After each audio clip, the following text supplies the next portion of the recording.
J'y pars. Ok. Donc, l'oxydoréduction, c'est une notion qui est pas nouvelle. Normalement, vous la connaissez tous. Peut-être pas en fonction de votre parcours au lycée, mais je pense que tout le monde a fait à peu près une filière scientifique ici. Donc, vous n'êtes pas sans savoir que les réactions d'oxydoréduction, c'est des réactions qui sont omniprésentes dans le monde du vivant et également, du coup, dans le monde inerte, on va dire. Par exemple, les réactions de combustion, quand on crame des trucs, c'est des réactions d'oxydoréduction. Ok. Donc vous connaissez un autre type de réaction qui est similaire, c'est les réactions acide-base. Donc, on va commencer à faire des dessins. Alors, les réactions acide-base, normalement, vous devriez savoir que on a un acide qui a un proton avec lui, ok? Et il peut se dissocier de manière réversible en une base, tout en libérant son proton, ok? Ça, normalement, ça c'est connu, c'est pas nouveau. Et ben l'oxydoréduction, c'est un peu la même chose. D'accord? On va avoir une espèce chimique, ok? A, qui va pouvoir se dissocier de manière réversible en une espèce chimique B plus des électrons. D'accord? Et ça, c'est l'oxydoréduction. On va voir si je trouve un. Hop, un petit schéma. Hop.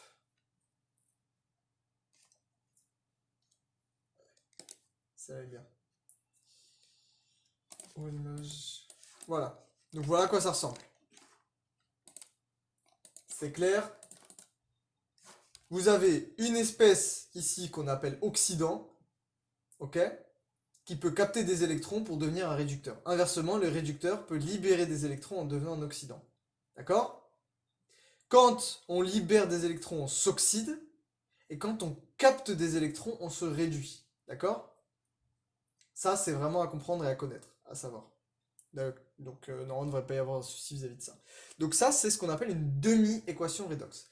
Parce qu'on va voir après, il y a les demi-redox et il y a les réactions redox tout entières. Ok? Donc, ça, faut connaître. On en vient aux exemples concrets, on va dire aux cas concrets de ce que c'est que une redox. Donc pour ça, je vais reprendre des trucs que j'ai pris dans ma vidéo.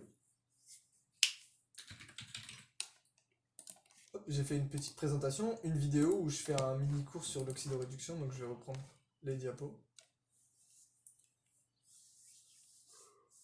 Ça charge.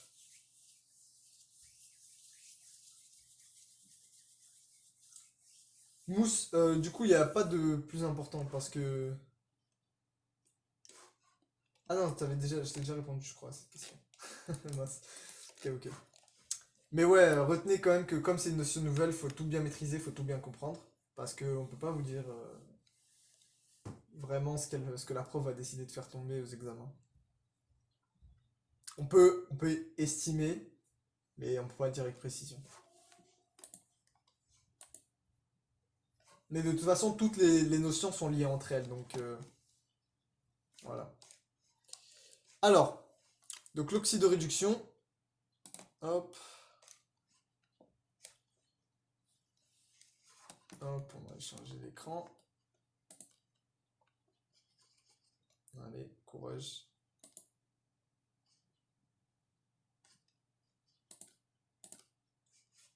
Ok, nickel. Tout le monde devrait voir. Je vais mettre Twitch. Alors, l'oxydoréduction. Donc, ce que je viens de vous dire, voilà, un couple oxydoréducteur, oxydant-réducteur, c'est comme un couple acide-base. L'oxydant, ça va être l'espèce qui capte les électrons, ça va être la base. Et le réducteur, ça va être l'espèce qui peut en céder. Et on va pouvoir passer d'une forme à l'autre en échangeant des électrons. Il y a une nouvelle notion qui est importante, ça s'appelle le nombre d'oxydation. Le nombre d'oxydation, c'est une grandeur qui est entière, qui est positive ou négative, qui se note en chiffre romain par convention. Et en fait, en gros, c'est ce qu'on appelle, la prof le dit très bien, c'est la charge fictive portée par une espèce. Ça veut dire quoi? Ça veut dire que là, vous avez des liaisons covalentes. Carbone-hydrogène, carbone-oxygène, carbone-hydrogène, carbone-hydrogène. Si ici, je vous dessine les électrons qui sont engagés dans ces liaisons covalentes, ça, vous devez le connaître, d'après vos cours d'atomistique. Là, l'hydrogène met en gage un électron, le carbone met en gage un électron, et ensemble, ça fait une liaison covalente. Si je casse la liaison, en théorie, chacun devrait récupérer son électron et basta. Et bah dans la réalité, ça se passe pas comme ça. Pourquoi? Parce qu'il y a une notion que vous connaissez qui s'appelle l'électronégativité. L'électronégativité, c'est la tendance à attirer vers soi le doublé d'électrons. Ok? Donc là, par exemple, le carbone est plus électronégatif que l'hydrogène. Donc le doublé d'électrons, on va dire qu'il est un peu plus du côté du carbone que de l'hydrogène. Donc si je coupe ma liaison au milieu, qui est-ce qui garde l'électron? C'est le carbone. Ok? Et l'hydrogène, du coup, il se fait péter un électron. Ok? C'est clair ou pas? Dites-moi dans le chat, comme ça je vais être sûr que vous suivez. L'objectif ici, c'est qu'il y ait de l'interaction. Si quelqu'un a un bug, n'a pas compris ou veut que je répète, dites-moi. C'est bon? Ok. Je redis. En gros, dans une liaison covalente entre deux atomes, chacun met un électron en jeu. Ok? Et ensemble, ça fait une liaison covalente avec deux électrons. Donc on imagine que si on casse la liaison, bah, chacun récupère son électron. Donc le A, il récupère son électron, il est là. Et le B, il récupère son électron, il est là. Et bah, quand on fait les expériences, on n'observe pas ça. Vous voyez, c'est comme vous dormez avec quelqu'un, il y a la couette. Si on coupe la couette en deux, une couette pour deux personnes, chacun a une couette pour une personne normalement. Vu que c'est une couette pour deux personnes, quand on la coupe au milieu, normalement chacun a sa propre moitié de couette. C'est logique, non? Et ben, ce qu'on observe dans la réalité, c'est que c'est faux. En fait, on va avoir la liaison covalente entre A et B, par exemple. On va couper. Et on va voir que A, il a gardé les deux électrons. Et B, il a rien gardé. Donc en fait, A a récupéré un électron, celui de B. Pourquoi? Parce que A est plus électronégatif. Ça veut dire que A, il va attirer les électrons vers lui. Ok? C'est comme si tu tirais la couette vers toi, en fait. Tu tires tellement la couette vers toi qu'au final, c'est toi qui l'as. D'accord? Donc là, pour calculer le nombre d'oxydation, pour calculer, non, pour le déterminer, c'est ça la logique. C'est ça, en fait, c'est ça la définition du nombre d'oxydation. C'est de là que ça vient. C'est, je casse cette liaison. Qui est-ce qui garde la charge négative? Qui est-ce qui garde la charge positive? Donc là, il y a deux électrons. Le carbone est plus électronégatif. Donc, hop, je casse. L'hydrogène, il garde un plus 1, qu'on voit ici. Ok? Et le carbone, du coup, il accumule un moins 1. Là, vous allez me dire, mais Malik, c'est moins 2, c'est pas moins 1. On va y venir. Mais voilà comment le partage se fait. Je prends un autre exemple entre ce carbone et cet hydrogène. C'est pareil. Ici, je coupe. L'hydrogène, il garde un plus 1. Et le carbone, il garde un moins 1. D'accord? Ici, c'est la même. Je coupe. L'hydrogène, il garde un plus 1. Et le carbone, il garde un moins 1.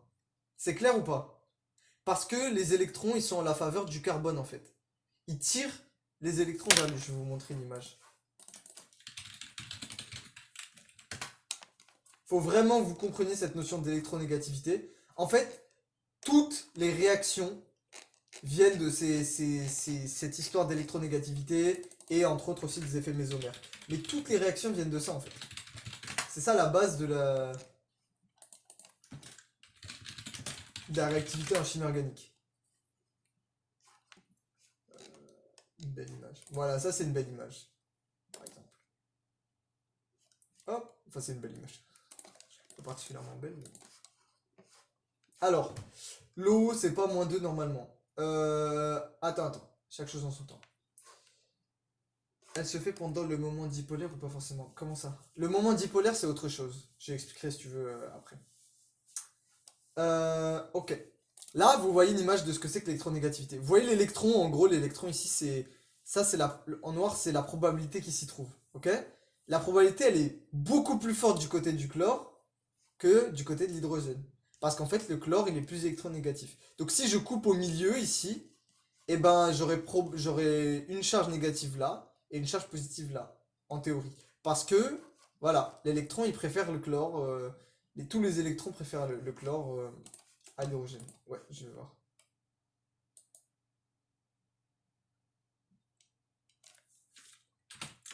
Voilà. Et moi, je recommande vraiment de comprendre cette définition. C'est pour ça que tout à l'heure, je vous disais bien, c'est vrai qu'il y a des calculs un peu bizarres dans le cours du prof qu'on verra. Mais le cours est très clair. Les définitions sont très claires, sont très carrées. Et voilà, correspondant à la charge fictive portée par une espèce, c'est vraiment ce à quoi vous devez vous référer. Le -2, par exemple, que tu m'as dit, Rania, c'est vrai, mais c'est pas la définition. C'est une astuce qu'on verra après, en fait. D'accord? Et la preuve, c'est qu'ici, c'est -1. Parce que l'oxygène est plus électronégatif que le carbone. D'accord? Donc quand on coupe, qu'est-ce qui se passe? Eh ben, c'est l'oxygène qui garde la charge négative. Donc là, il y a un -1. Et là, il y a un +1. Ok? T'as compris ou pas, Rania? Ça, c'est la seule vraie définition. Ça, là, c'est la seule vraie définition du nombre d'oxydation. C'est si vous pouvez toujours la déterminer comme ça, enfin, si vous passez par cette méthode, vous trouverez toujours la bonne valeur. Les astuces de calcul peuvent vous tromper parfois, parce qu'il y a des cas particuliers et tout, mais avec ça, vous trouverez toujours les bonnes valeurs. Et du coup, pour le carbone qui est au milieu, comment on fait? Eh ben, on fait la somme de chacune de ces liaisons. Là, c'est lui qui gagne, donc -1. Là, c'est lui qui gagne, -1. Là, c'est lui qui gagne, -1. Et là, il perd +1. Donc -1, -1, -1, +1 est égal à -2. Donc nombre d'oxydation finale, -2. Ok? Hop! Un cas plus complexe pour vous montrer que, là voilà, j'ai vu sur Discord tout le monde qui était en panique sur la molécule S2O8 de moins. Et bah là c'est pareil, S4O6 de moins. La majorité des gens vont paniquer, vont dire ouah, S4O6 de moins, comment on fait?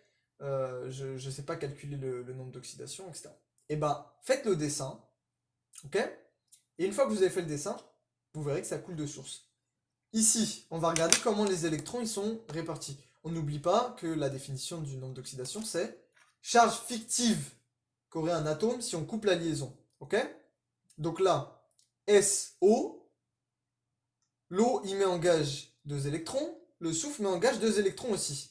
Sauf que l'oxygène est plus électronégatif que le soufre, parce qu'il est au-dessus dans le tableau périodique. Donc si je coupe au milieu, et ben là en fait, j'ai un gain de 2 charges. Pas une, comme tout à l'heure. 2, parce qu'il y a une double liaison. Donc là, le nombre d'oxydation, c'est -2. Pareil ici. Hop.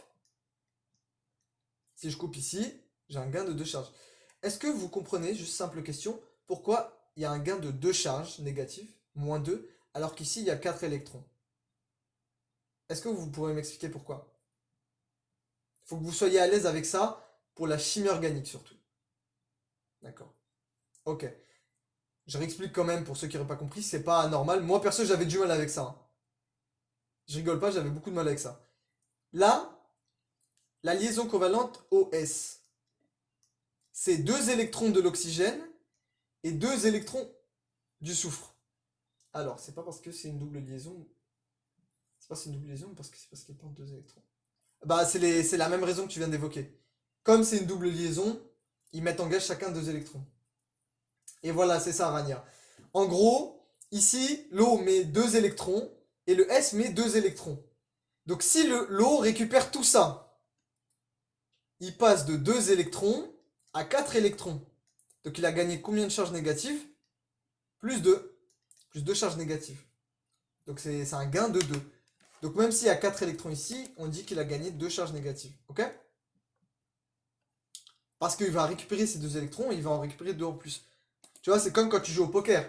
Tu mises 50 euros, ton adversaire mise 50 euros, tu gagnes, tu récupères 100. Mais tu as gagné 50.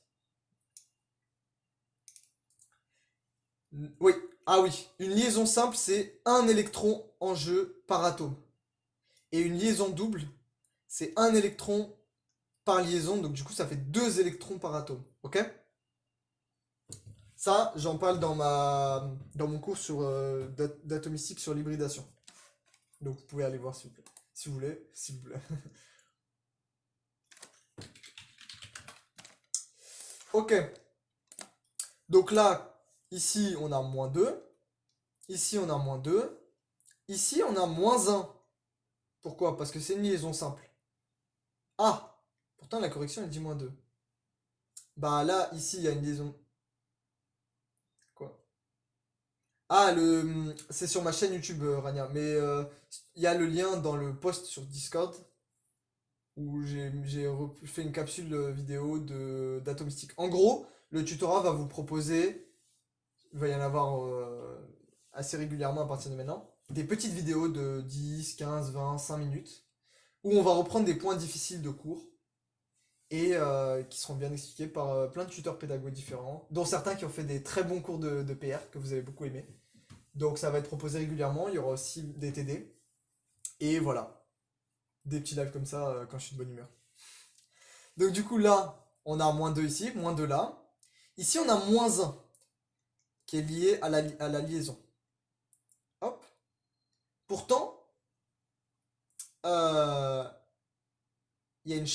pourtant ici le nombre c'est moins 2.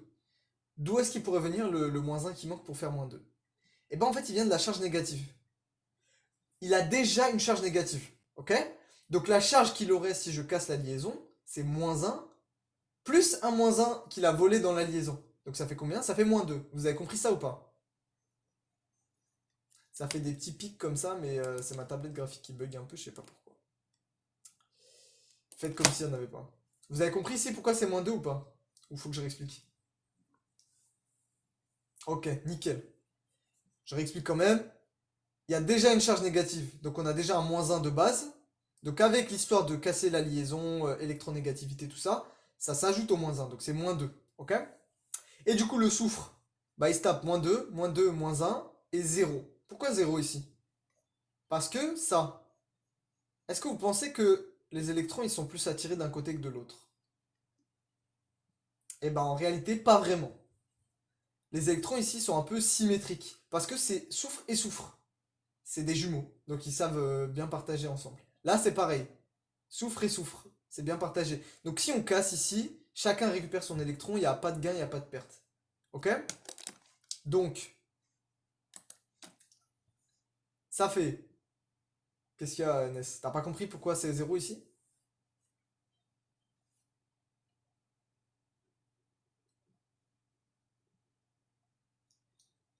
Je réexplique du coup au cas où.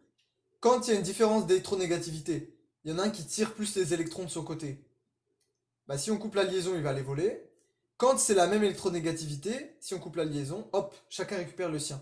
Donc là, c'est 0. Donc moins 2, moins 2, moins 1, 0, ça fait moins 5. Ok? 0, 0, ça fait 0. Voilà. Donc ici, comme il se fait ah d'accord, ok, nickel. Bon, comme ici, il se fait voler 5 électrons le soufre, et ben ça lui fait plus 5.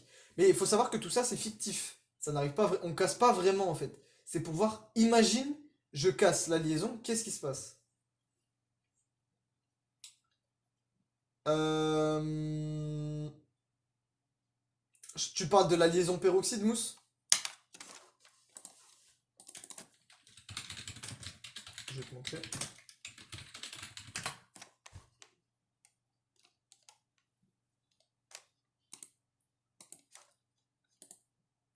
Et ben parce que la liaison peroxyde, on dit moins 1 dans le calcul, mais dans la réalité, c'est différent. Je vais vous montrer un exemple après. Non, il s'en fait voler 5 parce que ici c'est moins 2. Là, il s'en fait voler 2, d'accord? Donc moins 2. Là, il s'en fait voler 2. Là, il s'en fait voler 0. Mais là, il s'en fait voler 1. Ouais, là, c'est double liaison. Donc c'est comme si tu misais double au poker. Ok? Là, il y a mise double. Au lieu de miser un électron, ils en misent deux. Donc si l'eau gagne, comme il est plus électronégatif, il gagne, il vole deux électrons. Lui aussi, il vole deux électrons. Et là, il vole qu'un seul. C'est moins 2 parce qu'il y a une charge négative ici. Donc lui, il a moins 2 de son côté parce qu'il a déjà une charge négative, il en vole une. Mais le souffle s'est fait voler plus 5. Il s'est fait voler plus 5 électrons au total. Ok? Donc 2, 2, 1. D'accord? Ok. Deuxième méthode, la méthode calculatoire. Il y a 3 règles. Ça, la prof, elle a très bien expliqué. Le nombre d'oxydation d'un atome d'oxygène de manière générale, c'est -2. Le nombre d'oxydation d'un atome d'hydrogène de manière générale, c'est +1. Ok? Un atome isolé, il aura toujours 0. Un ion monoatomique, son nombre d'oxydation, c'est la charge de cet ion. Donc, par exemple, Ag+, c'est +1. Mg2+, et ben, son nombre d'oxydation, c'est ici, dans cet ion monoatomique, c'est +2. Ok? Et la troisième règle, c'est que quand on fait la somme des numéros atomiques de tous les atomes d'une molécule, on obtient la charge de la molécule. On va voir des exemples. O2. Et ben voilà, dès le premier exemple, je vous mets un cas où on ne peut pas utiliser la formule. Pourquoi? Parce que, ici, on a dit c'est -2. Donc il y a 2 O. Donc normalement, ça veut dire NO de l'oxygène, c'est -2. Et le NO de la molécule, c'est -4. Or, elle est nulle, sa charge. Et donc, en effet, ici, la formule ne marche pas. Vous ne pouvez pas calculer. Par contre, si vous faites le dessin, vous obtenez ça. Et là, est-ce que vous pensez qu'il y en a un qui tire plus la couette de son côté? Entre les deux.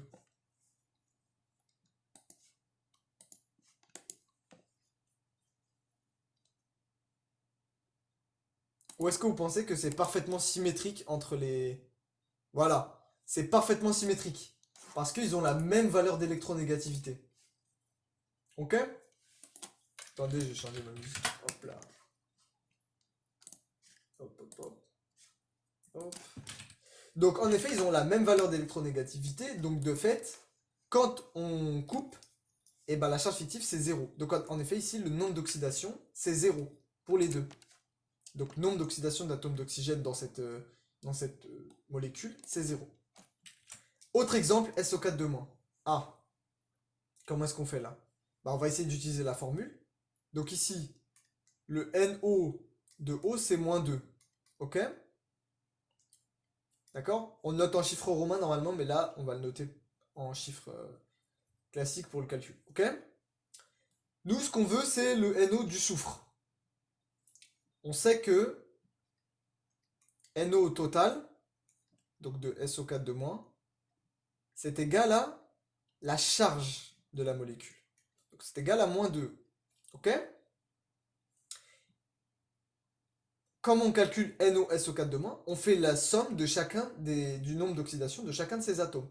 Donc on fait NO de S, ok? Plus 4 fois. Pourquoi 4 fois? Parce qu'il y a 4 atomes d'oxygène. NO de O, ok? Et ça, c'est égal à -2, normalement. Il a un petit chapeau. Vous avez compris ça ou pas? C'est comme ça qu'on utilise la formule. NO de chaque atome est égal à la charge.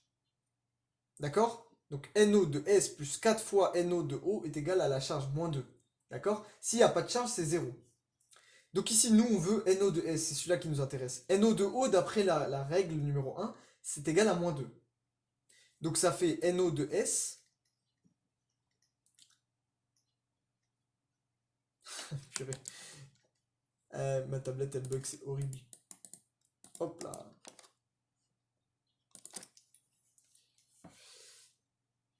Hop, je suis là. Donc NO de S plus 4 fois -2, c'est égal à -2. Je passe le 4 fois -2, ça fait combien? Ça fait -8. Je le passe de l'autre côté, ok? Ça fait combien? Ça fait +8. Donc -2 plus 8, ça fait 6. Donc NO de S, c'est égal à combien?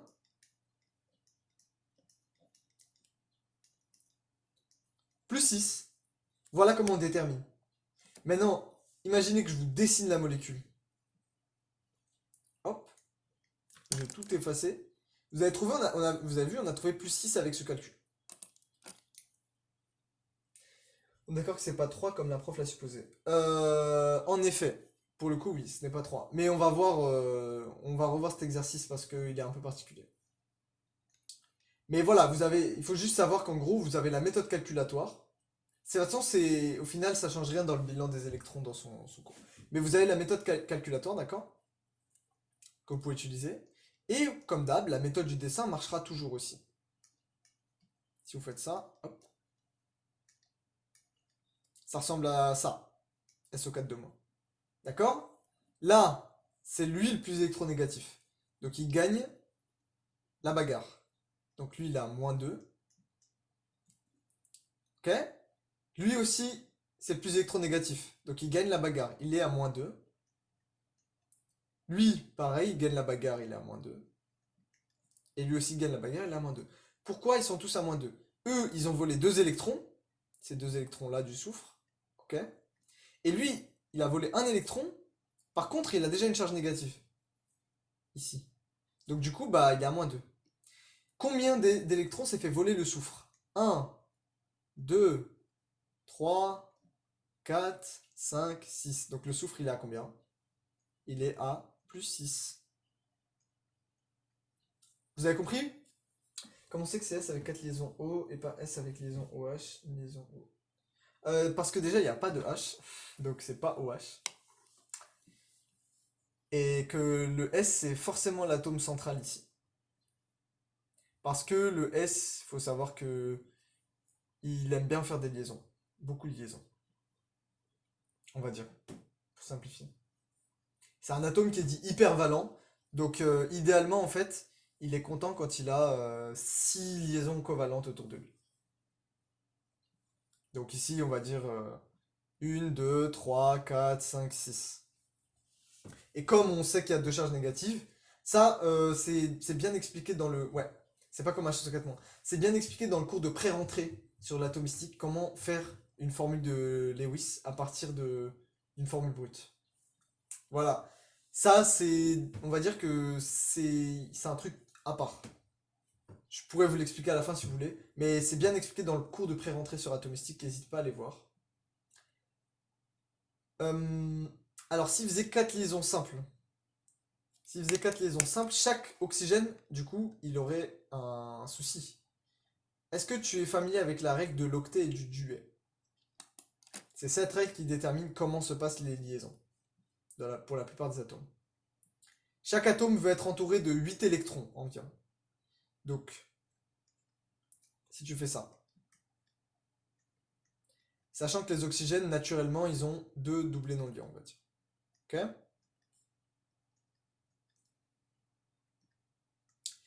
Là, l'oxygène, il a 1, 2, 3, 4, 5, et plus un petit sixième dans la liaison covalente. Il est entouré de 6 électrons.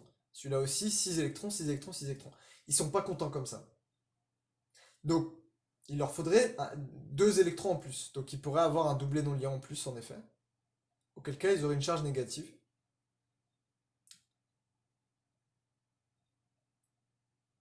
Ok? Et ici, du coup, il sera entouré de 8 électrons. Mais là, il faudrait que ça arrive sur chacun des atomes d'oxygène. Et en plus, l'atome de soufre ne serait pas content. Et donc, ça ferait un truc comme SO4 4-, et ça, c'est pas possible, ça n'existe pas. Donc, il y en a 2 qui se stabilisent avec des doubles liaisons, et 2 qui se tapent la charge négative. Ok?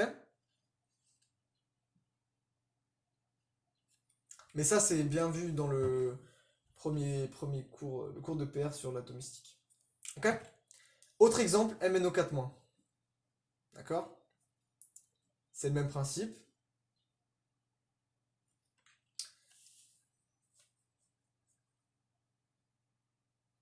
Non, ce serait pas 2- justement, mousse. Les doublés non liés n'influent en rien. Pas sur les nombres d'oxydation, non.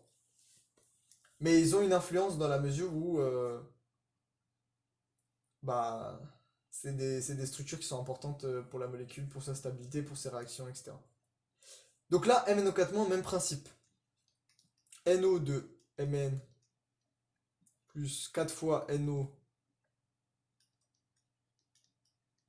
de O. C'est vraiment horrible. J'ai la haine. Hop, un petit chapeau. Hop là.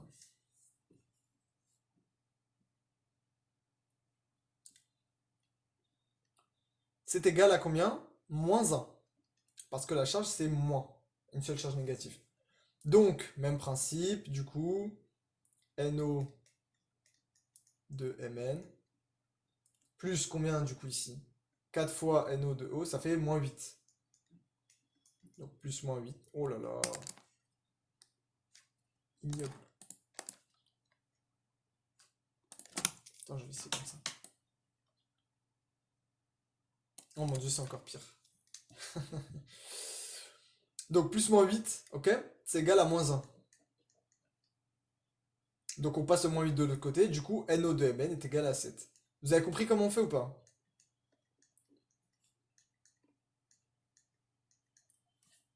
Et pareil, si vous dessinez la molécule, vous allez également trouver ça. Ça va faire ça.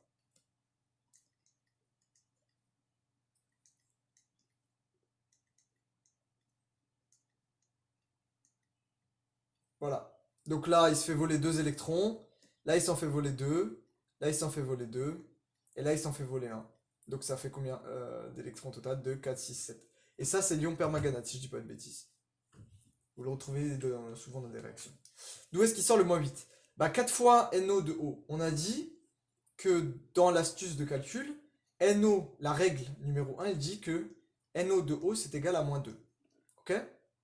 Et NO de H, quand il y en a pas eu jusque-là, mais voilà, c'est égal à plus 1. Donc du coup, 4 fois NO de O, ça fait 4 fois moins 2. Donc ça fait moins 8. Ouais, c'est ça. C'est ça. Comme il y en a 4, du coup on fait 4 fois NO de O. En fait, vous prenez votre molécule, vous prenez chaque atome, vous faites la somme totale du nombre d'oxydation de tous les atomes, et ça fait la charge. Donc NO de Mn plus NO de O plus NO de O plus NO de O plus NO de O, 4 fois, ça fait moins 1. Et comme dans la règle, on dit NO de O c'est moins 2 quasiment tout le temps, et NO de H c'est plus 1 quasiment tout le temps, vous remplacez cela, et vous trouvez celui qui vous manque. Parce qu'il n'y a pas de règle générale pour Mn, pour S, pour, vous voyez, pour Cl. Il n'y a pas de règle générale pour ces atomes parce que ça bouge. Alors que O et H, c'est quasiment toujours la même chose. Ok? Parce que H en général, c'est toujours quasiment le moins électronégatif, ou alors il est lié à un atome plus électronégatif que lui. Et O, il est toujours quasiment, à part dans un cas, il est toujours plus électronégatif que ses voisins. Ouais, bien sûr, on va aller prendre des exemples de diapo de la prof. Juste, je donne quelques exemples ici. Bah, tu sais quoi, vas-y, on va passer au diapo de la prof. Hop! Ça sera d'une part l'occasion de vous montrer qu'il est bien expliqué. Parce qu'il faut que vous arriviez à travailler sur les supports des profs, sachant que c'est ça qui fait foi à l'examen. Ok? Faut vraiment que vous arriviez à y travailler dessus. Et souvent, parfois on peut râler et tout, mais souvent c'est des supports qui sont quand même bien faits, malgré quelques soucis. Et donc faut, voilà. Alors comment est-ce que je peux l'ouvrir? Ça.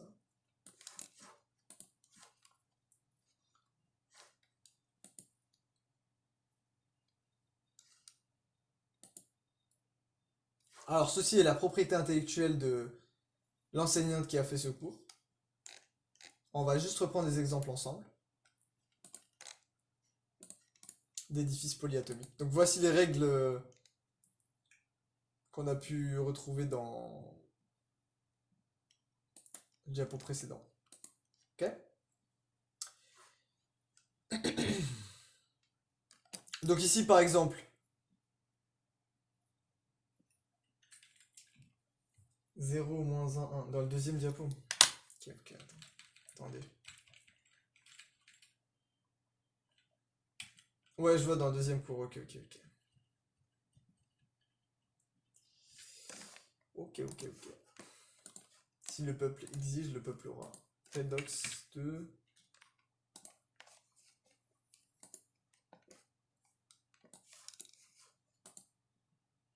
Hop là. Alors, oui, du coup, bah attendez, vous savez quoi, on va quand même faire un point juste avant sur pourquoi est-ce qu'on calcule le nombre d'oxydation. Et après, on va voir les réactions justement. Alors, quand on a une réaction d'oxydoréduction, d'accord? On a dit c'est un échange d'électrons. Ok? on va avoir un atome A, ou on va appeler un oxydant, qui va capter des électrons pour donner un réducteur. D'accord? Cet atome, qu'on appelle l'oxydant, d'accord?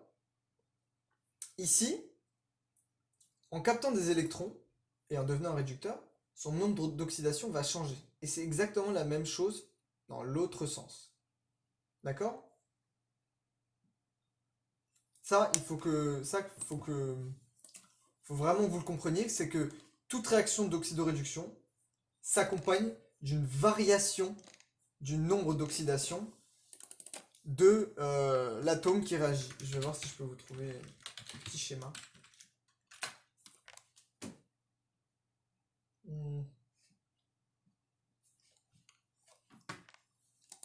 Bon, ok, visiblement non, pas de bon schéma. Cependant, ici, le réducteur, il va perdre des électrons, d'accord? Donc ici, on va avoir affaire à une réaction d'oxydation, d'accord? Alors qu'ici, l'oxydant va capter des électrons pour donner un réducteur. Ce qui va du coup donner, de fait, c'est une réaction de réduction. Ok? Hop là. Hop, hop, hop. Ok? Oxydation, réduction. C'est deux termes en fait qui s'appliquent à la base au nombre d'oxydation. Et c'est pour ça qu'on dit réduction. En fait, la réduction, c'est le fait de diminuer son nombre d'oxydation, tout simplement. Donc, si vous avez une réaction où là, par exemple, vous partez de plus 7 et vous arrivez à plus 5. Ici, le nombre d'oxydation a été réduit. D'accord? Donc c'est une réduction. Inversement, vous partez de plus 5, vous arrivez à plus 7, le nombre d'oxydation a été augmenté. Donc c'est une oxydation. On a augmenté le nombre d'oxydation. Du coup, vous comprenez que c'est ça oxyder. Oxyder, c'est monter le nombre d'oxydation. D'accord?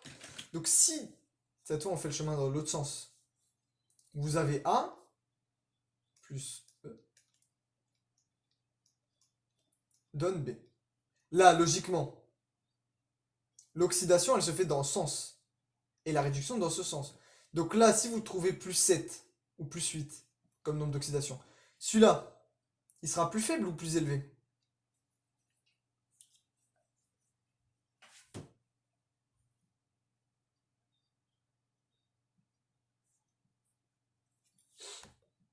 Exactement, Mousse.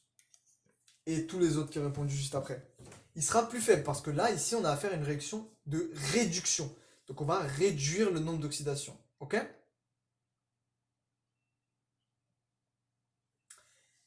Voilà. Maintenant, il y a un grand truc à savoir, c'est que ça, c'est ce qu'on appelle des demi-réactions d'oxydoréduction. Ça veut dire que ça va être un état d'alternance entre un composé A et B, entre une forme oxydante et réductrice. Donc on va avoir oxin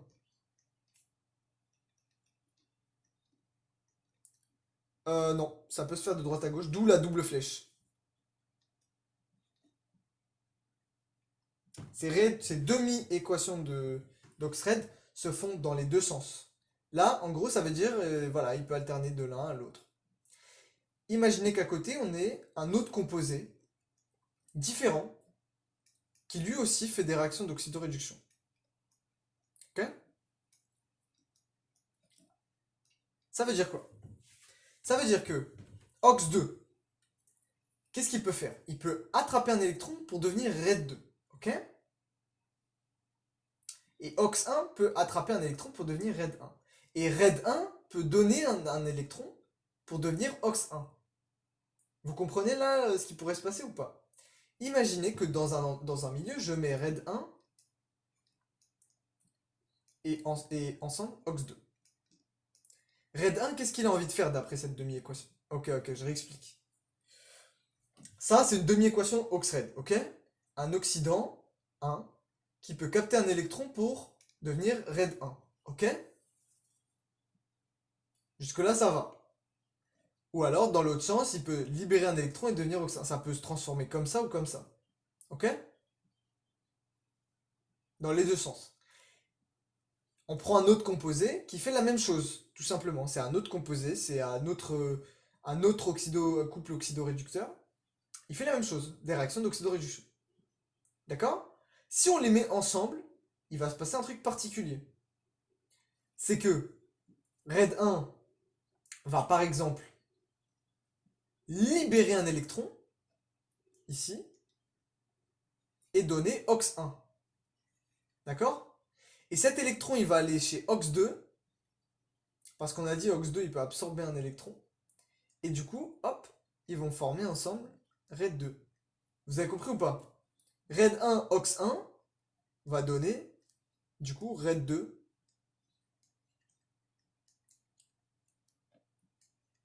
RAID 1, OX 2, pardon, va donner RAID 2, OX 1. Ok?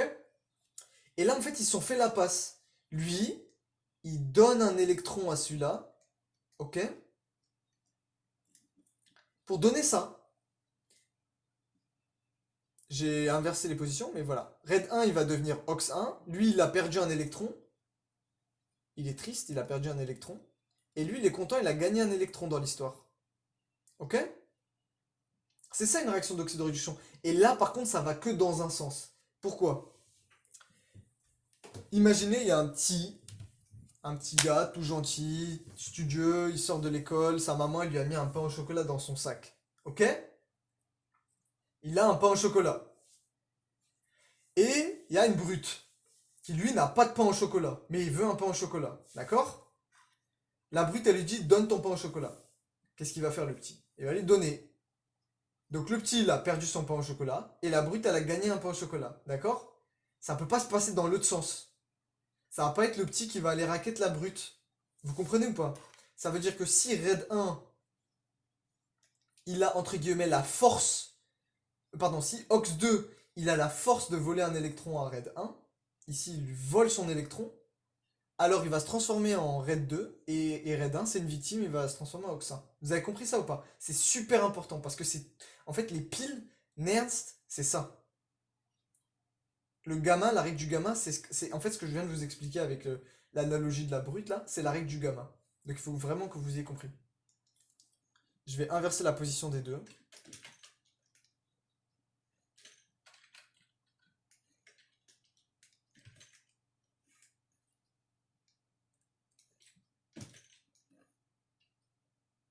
Comme ça on voit. Ok?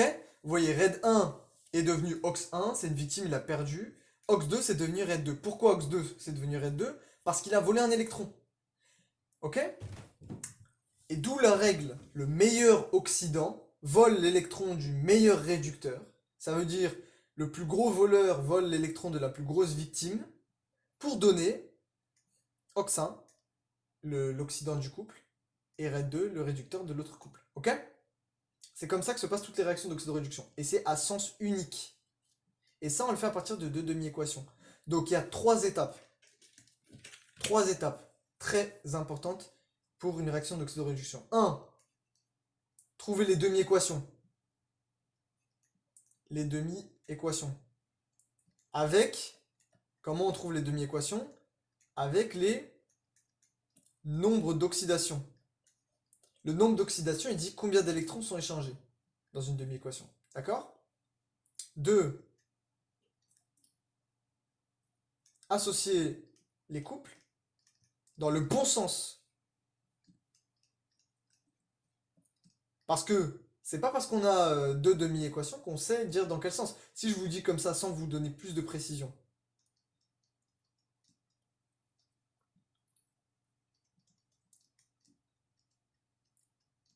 Si je vous dis là, je vous dis ça, comment est-ce que vous savez si c'est B plus C donne A plus D ou si c'est A plus D donne B plus C? Vous savez pas.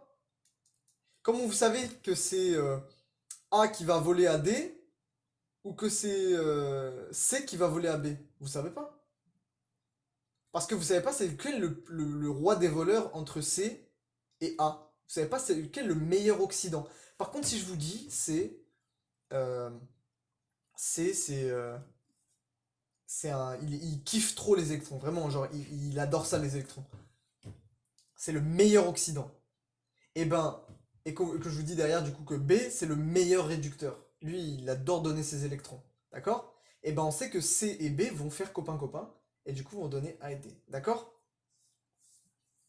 Et que ça va plutôt, du coup, être ça. Vous avez compris ou pas cette partie? Ça, faut comprendre. Et du coup, étape 3, équilibrer. Et ça, bon, c'est pas le plus dur. D'accord? Du coup, on va faire les exemples ensemble. Ok, je vais redire. Donc, première étape. Ah, le truc ABCD? Ok. Ici, je vous dis A plus E donne B et C plus E donne D. Comment vous savez si c'est C et B qui vont faire copain-copain? Ça veut dire quoi? Ça veut dire A, il veut un électron, d'accord? A, c'est une brute, il veut un pain au chocolat. C aussi, il veut un pain au chocolat. Et B et D, ils ont des pains au chocolat. Mais comment vous savez si c'est A qui va racketter D ou C qui va racketter B? Vous pouvez pas savoir si je vous dis rien. Vous pouvez pas savoir si ça va être dans ce sens-là, B plus C donne A plus B, A plus D, pardon, ou si ça va être dans l'autre sens, ici, A plus D donne B plus C. Parce que celle-là, elle va dans un sens unique. Ça sera plus clair avec des vrais exemples plutôt que A, B, C, D. Mais il faut que vous compreniez que il faut déterminer ici le sens de la réaction. Si c'est A et D qui vont réagir pour donner B et C, ou si c'est C et B qui vont réagir pour donner A et D. Ok? On va voir les diapos de la preuve du coup.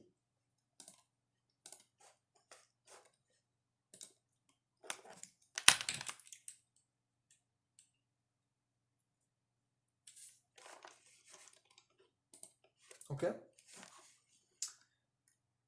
Ici par exemple, équilibrer une réaction redox, voilà. On a Ag plus et Ag, Cu2 plus et Cu. Première étape, déterminer les espèces mises en jeu, c'est vrai, ça c'est super important. On va déterminer les nombres d'oxydation de chaque espèce. Pourquoi? Pour pouvoir trouver les demi-équations. Ag, ion monoatomique, c'est plus 1. Ag, atome monoatomique, c'est 0. Donc Ag plus, c'est plus 1. Ag, c'est 0. Ouais, t'inquiète, on va tous les faire, Aurélien. Cu2 plus, pareil, c'est 2 plus, parce que ion monoatomique. Et Cu, c'est un atome qui est tout seul, donc c'est 0. Ok? Donc là, entre Cu2 plus et Cu, on passe de plus 2 à 0. Donc c'est une réduction dans ce sens. D'accord? Donc réduction. Qui dit réduction, du coup, dit l'oxydation, on se souvient, c'est une réaction dans laquelle on libère des électrons. Réduction, on capte des électrons. Donc ici, il y a 2 électrons qui sont captés par le Cu2+. Et là, pareil, de Ag+ vers Ag, c'est une réduction avec un électron qui est capté. Donc Cu2+ capte 2 électrons pour donner Cu. Ag+ capte un électron pour donner Ag. Ok? Maintenant, il faut les fusionner. Donc, ici, on multiplie pour obtenir le même nombre d'électrons, parce que, voilà, il faut pondérer. Ici, il y a un électron qui est changé, ici, il y en a deux. Au total, il faut que ce soit le même nombre. Donc, vous multipliez de sorte à ce que ce soit le même nombre d'électrons échangés dans les deux. D'accord? Et au final, vous additionnez les deux. Là, c'est un exemple. Elle ne vous dit pas lequel est le meilleur oxydant, lequel est le meilleur réducteur.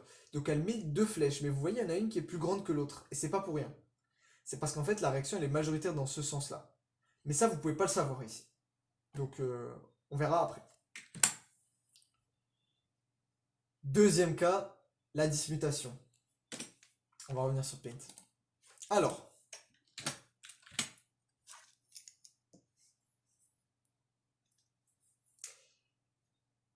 vous vous souvenez de la brute qui a volé un pain au chocolat à l'élève? Cet exemple, est-ce qu'il sonne bien dans votre tête?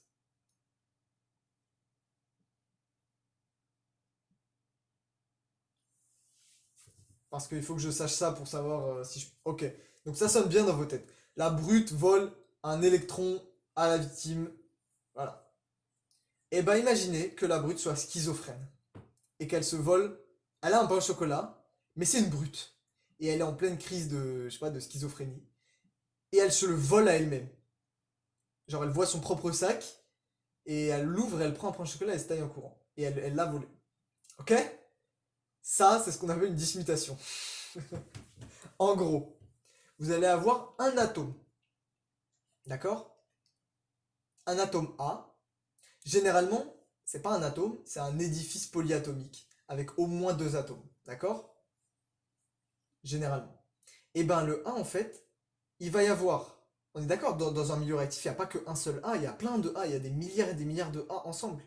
Là, vous avez votre, je sais pas, votre milieu réactif, vous avez des A partout, il y en a là, il y en a là, il y en a là, il y en a là. On est d'accord? C'est important de se faire des analogies. En chimie, etc., c'est beaucoup de logique en fait. Donc il y a plein de choses que vous savez sans le savoir en fait. C'est juste que les termes parfois sont compliqués, c'est un peu difficile à comprendre, donc on se met parfois nous-mêmes des barrières. Du coup, vous essayez de vous simplifier les choses. Après, il faut des analogies pertinentes, hein. Faut pas partir dans tous les sens. Donc là, c'est votre milieu réactif, vous avez des A partout. Alors que d'habitude, on a par exemple plutôt des A, des B, hein, ok? Ça, c'est plutôt ce à quoi ça ressemble normalement. Ok?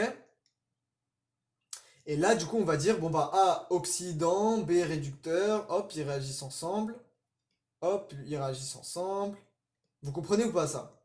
Ça vous semble logique? A, B réagissent ensemble, A, B réagissent ensemble.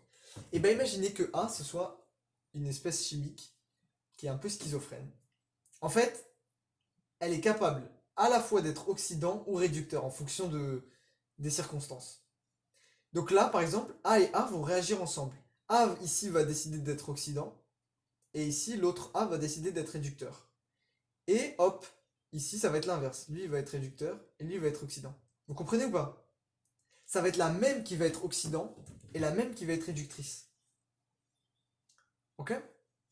Et ça, du coup, c'est ce qu'on appelle la réaction de dismutation. Ça va donner du coup deux produits, B et C. Et là, par exemple, on va avoir un nombre d'oxydation, je sais pas, je dis au pif, 3. Ok? Et ben B, il va avoir un nombre d'oxydation plus faible, et l'autre, il va avoir un nombre d'oxydation plus élevé. Donc, sachant que B va contenir une partie de... Ça va être... pardon. Je vais pas les nommer B et C. Ça porte à confusion. On va dire A' et A seconde. Ok? L'amphotérisation, c'est dans l'autre sens. L'amphotérisation, en gros, c'est deux espèces qui ont le même atome et qui n'ont pas le même nombre d'oxydation qui vont s'annuler pour former une seule espèce. C'est quand deux espèces, en gros, vont fusionner en une, on va dire. De manière un peu bâtarde, pour simplifier les choses. Ok? Ça, c'est la dismutation, et dans l'autre sens, c'est l'amphotérisation. Et du coup, oui, c'est une espèce amphotère. D'accord? Ici, on est passé de plus 3 à plus 2, donc là, il y a une réduction. Réduction de A. Et là, on est passé de plus 3 à plus 4. Là, il y a une oxydation de A. Vous voyez? Le A, c'est lui-même et réduit et oxydé. Bah, c'est ça la dismutation. Donc là, par exemple, ici, Cl2. Comment ça, c'est pas égal? Ah, comment ça, c'est pas égal? Hein?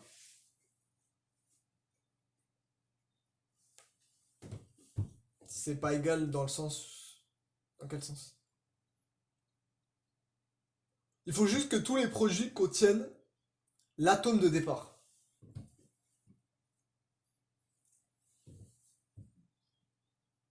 Bah, je le mets par convention. Pas forcément. Là, par exemple, tu as Cl2. Cl2, c'est un Cl2. Ah, alors. Euh, non. Non, je crois pas. Je crois que rapporté au nombre. Peut-être rapporté au nombre d'atomes, mais vous n'êtes pas obligé de vous baser sur ça, hein. Mais c'est vrai il me semble qu'il y a peut-être une règle comme ça, en effet. Mais bon, c'est vous compliquez la tâche. Regarde que moi j'ai fait. Euh, Ah, dans le sens ils réagissent ensemble. Oui, c'est vrai que là, dans le contexte, j'aurais dû mettre 2A, c'est vrai, bien vu. C'est vrai, c'est vrai. Parce que c'est des trucs séparés, on va dire. Bon, bah là, du coup, en premier exemple de dismutation, Cl2, d'accord? Cl2, nombre d'oxydation 0. Et ben le Cl2, les CL, il y a deux CL qui sont copains-copains, et ben ils sont fous. Ils vont dire, ok, moi je joue la police, toi tu joues le voleur. Bah, CL, là, CL2. C'est un édifice diatomique. Donc c'est 0. Là, il y a une faute. Ça arrive, c'est pas une faute de ouf. Voilà la vraie valeur, on va dire, entre guillemets. Il y a un petit moins, c'est une coquille, il y a un petit moins en trop. Ça, c'est la vraie molécule. Ok? Donc, comment on trouve le nombre d'oxydation de NaClO? Eh ben regardez, vous prenez votre O fait deux liaisons, quasiment toujours, ou une liaison double. Il y a deux atomes, NaCl. Comment on fait une molécule avec ça? Cl, il fait une liaison, ok? Na, il fait une liaison, ok? O, il fait deux liaisons, ok? Bon, bah, il n'y a pas 10 000 façons de les lier entre eux, c'est comme ça. Waouh, j'arrive pas à tracer avec une tablette graphique. Hop là. Pas facile. Voilà comment se forme la molécule, on va dire. Et du coup, avec les doublés non liants, ça donne ça. Ça intéresse. Et là, il n'y a pas. D'accord? Donc là, du coup, si on trouve les nombres d'oxydation comme ça, bah Na, il se fait voler un électron, ça c'est évident. Donc moins 1. Ici, il y a plus 1 là. Cl, il se fait voler un électron aussi, parce qu'il est moins électronégatif que O. Et donc au total, ici, bah, il y a moins 2. Donc comme c'est Cl ici qui est intéressant, parce que c'est lui qui va faire l'oxydoréduction, et ben Cl ici est bien égal à plus 1. Pour NaCl, c'est pareil. Je fais le dessin NaCl. Na fait une liaison, Cl fait une liaison. Bon bah, il n'y a pas 10 000 façons de lier, c'est pareil. NaCl. Du coup là, Na se fait voler. Et Cl gagne. Est-ce qu'on peut trouver en calculant le nombre d'oxydation puis en rentrant dans le calcul? Alors, le problème c'est que dans l'exemple que je vous ai donné, vous pouvez trouver le nombre d'oxydation de n'importe quoi tant que il vous manque qu'un seul nombre d'oxydation. Si je reprends l'exemple de juste avant, NaClO. Vous avez NO de Na plus NO de Cl plus NO de O.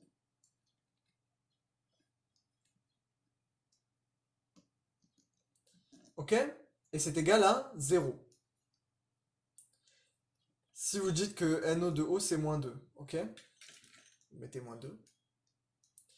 Mais là vous mettez quoi ici? Comment je sais que c'est Cl? Parce que c'est... Alors, sauf exception près, c'est toujours l'atome qu'on retrouve de part et d'autre de la réaction, c'est toujours celui qui réagit. En tout cas, pour que l'atome réagisse en oxydoréduction, il doit toujours être conservé des deux côtés. Là, par exemple, Cu, Cu, Ag, Ag. Ici, c'est Cl et NaClO, et Cl et NaCl. On le retrouve dans les deux produits, Cl, Cl, Cl. C'est celui qu'on retrouve le plus. Voilà One Piece DBS, t'as tout compris. Ici, pour le calcul du nombre d'oxydation, c'est... Bah oui, dans deux cas. Mais pas dans le... C'est pas le... Comment dire? Comment est-ce que je peux vous expliquer ça?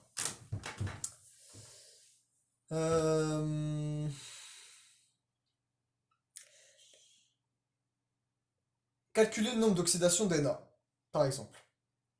Ici, vous allez trouver combien? NaOH. Vous allez trouver plus 1. Ici, vous allez trouver plus 1. Et ici, vous allez trouver plus 1. Il n'y a aucune variation du nombre d'oxydation dans la réaction. Plus 1, plus 1, plus 1. Donc ça ne peut pas être Na qui est oxydoréduit. Vous comprenez ça ou pas? Une réaction d'oxydoréduction s'accompagne toujours d'une variation du nombre d'oxydation. Ok? Na ici, il ne bouge pas son nombre d'oxydation. Si vous ne savez pas c'est lequel, si vous avez un doute, calculez les nombres d'oxydation avant et après. Et en fonction de celui qui varie, vous trouvez non seulement le nombre d'électrons échangés, mais en plus, bah, vous trouvez le lequel est oxydoréduit. T'as compris ou pas, Rania? Et BMC.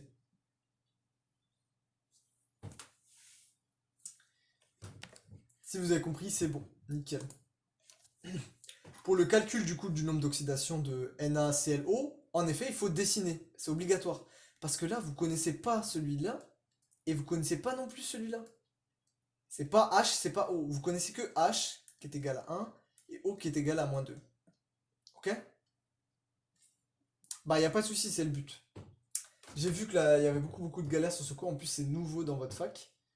Et je me dis c'est dommage parce que bah, les cours sont pas trop mal faits, il y a beaucoup d'exemples et tout.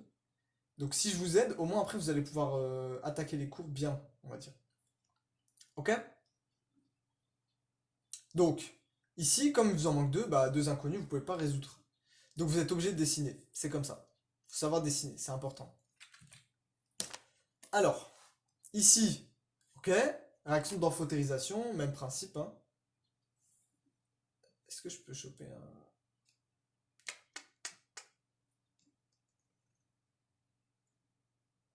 Yeah, dessin main levée. Ok. Donc PB, bah. Waouh, la dinguerie, c'est quoi ça? Non, c'est mort. Attendez, je vais la copier, je vais la mettre sur PB.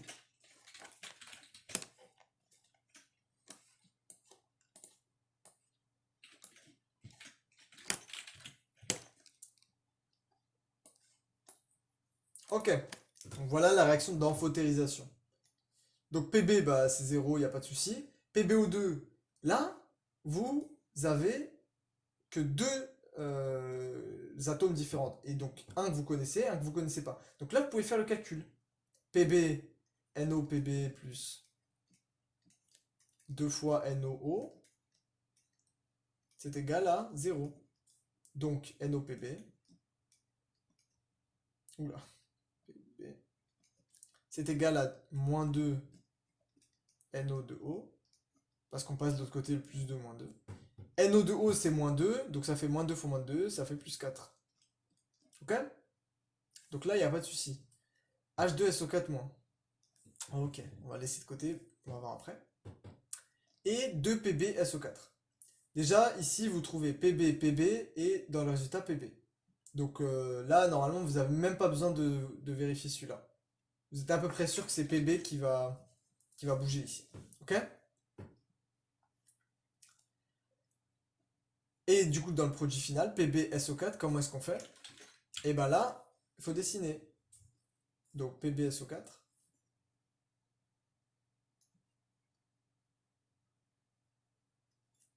Pb, c'est le plomb.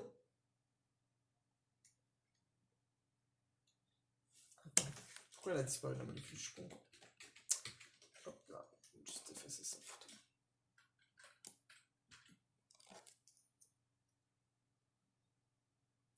Comment c'est que... Alors, attends. Les charges ici, ça se passe comment? Comment on sait que le O2, c'est pas une exception au niveau de l'équilibre? C'est-à-dire comment on sait que le O2, c'est pas une exception? Ah, comment tu sais que là, les O2, ils sont...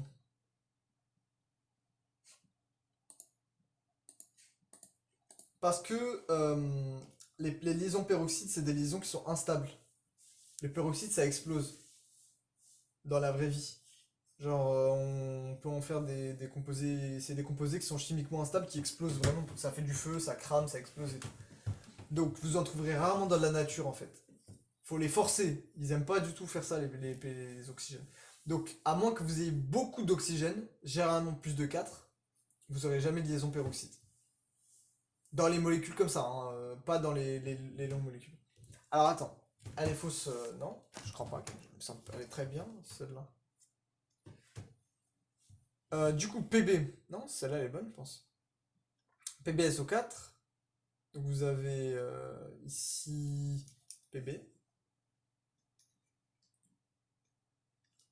vous avez S, et vous avez 4 oxygènes.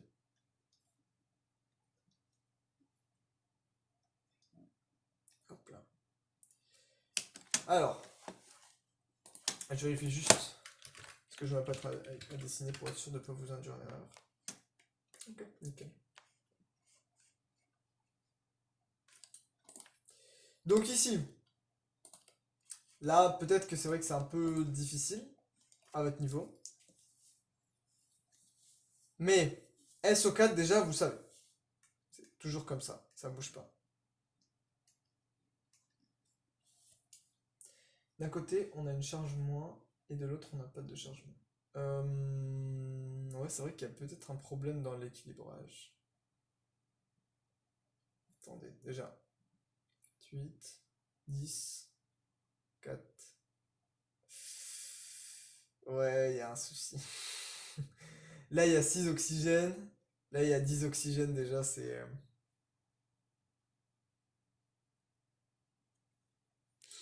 Attendez, vous savez quoi? On va peut-être... Attendez, je vais voir si je peux la rééquilibrer de tête. Mais... Ouais, alors, attendez, vous savez quoi? Je vais aller voir sur internet s'il y a la bonne. Alors, voyons voir. Mais bon, c'est des exemples, on va dire... C'est des exemples difficiles par rapport à ce qui vous sera demandé, je pense. J'ai vu les exemples dans les TD et tout, c'est pas aussi dur que ça.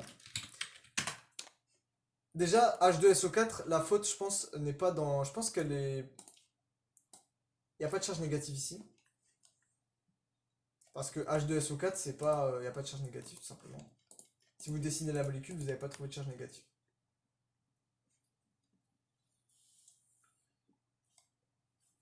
Et dans PbSO4, il y a des charges négatives ici. Justement, c'est ce que j'avais dessiné, on va juste rééquilibrer l'équation ensemble. Mais ici, du coup, vous avez bien une charge négative. Ici, vous avez une charge négative. Sauf qu'en fait, Pb va former, avec deux charges positives, ce qu'on appelle un sel. Ok? Un sel, c'est comme NaCl.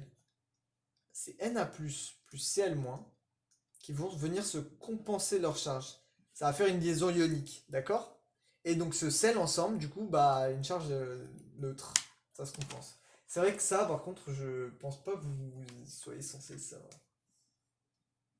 Mais pour l'équilibrer, du coup, il faut enlever la charge négative qui n'existe pas. Et du coup, là, il y a 10 oxygènes ici. 2 plus 2 fois 4, ça fait 8, 10. 4 hydrogènes, donc il faut mettre 2 ici. Hop là. Et voilà. 2 fois 2, 4. 2 fois 2, 4. 2 fois 4, 8 plus 2, 10. 2 fois 4, 8 plus 2, 10. 2 Pb, 2 Pb. C'est équilibré, neutre des deux côtés. Et là, elle est équilibrée. D'accord? C'est bon? Du coup, ici, bah, le Pb, bah, il a une charge de plus. Parce qu'en gros, il agit en tant que sel, donc il n'est pas directement lié. Mais il a deux petits plus, donc là, en gros, là, ouais, pour le coup, vous devez le deviner. C'est vrai que là, mais ça je pense pas que ça tombera, ou alors c'est des exemples typiques qui vous seront donnés en TD. Mais là, le SO4, vous devez savoir. Ça, c'est quand même, c'est pas le truc le plus dur, on va dire. Mais c'est important à savoir. Et pour le coup, le fait que ce soit un sel, c'est vrai que c'est un peu dur, mais bon. Ok? Donc maintenant, on va dire qu'on le sait. Le PB, c'est 2+. Ça change rien à votre... Ne vous laissez pas intimider, ça change rien à l'exercice. En soi, elle utilise comme exemple, elle vous donne déjà les réponses. Elle n'a pas dit que vous deviez le trouver vous-même. D'accord? Mais elle utilise ces cas-là pour des exemples. PB ici, il est relié, c'est une liaison ionique, il est relié au complexe entier. Au complexe entier. Mais ça, vous n'allez pas le savoir, ça. C'est comme ça, c'est juste, c'est comme ça. D'accord? Donc ici, il a deux charges positives, donc le PB, il est à +2. Ok? Ici, il y en avait un qui était à +4 et un qui était à 0. Et ils ont fusionné pour former une seule molécule à +2. Donc là, il y a eu réduction, là, il y a eu oxydation. Ok? Et tout ça, c'est fait au sein de à donner le même produit avec le même nombre d'oxydation. Et donc, c'est ce qu'on appelle une réaction d'amphotérisation. Ok? C'est clair?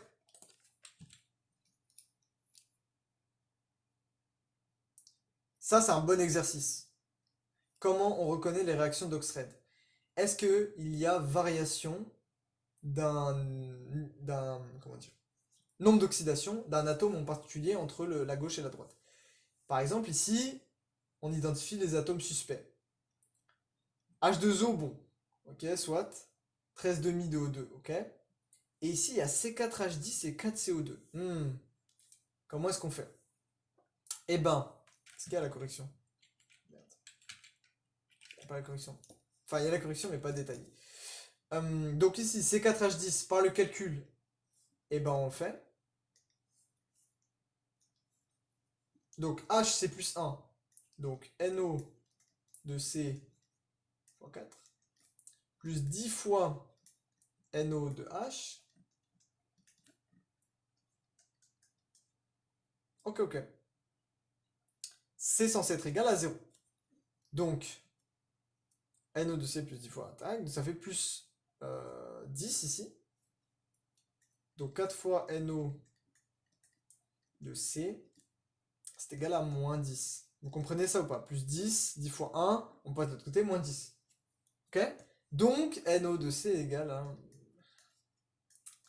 En moyenne, on va dire que NO de C est égal à moins 2,5. Oui, c'est des nombres entiers, les nombres d'oxydation. Mais là, on va dire que c'est un nombre moyen. Il n'y a pas qu'un seul carbone. Il y en a 4. Qu'est-ce que ça veut dire dans la réalité? Ça veut dire que si je dessine la molécule, c'est 4H10. Parce que là, vous allez me dire, mais Malik, comment il se fait voler un demi-électron? C'est pas possible. Bah oui, c'est pas possible. Et c'est pour ça que ça, c'est un calcul. Le calcul, c'est pas la réalité. Ok? Je vous gronde pas, hein. Je sais pas pourquoi je prends un ton grave sévère, mais c'est bien les astuces de calcul. Franchement, c'est un super truc. Mais malheureusement, j'ai l'impression que parfois les gens se reposent trop dessus et du coup n'essayent pas de comprendre les notions, ce qui est une perte. C'est une grosse perte même.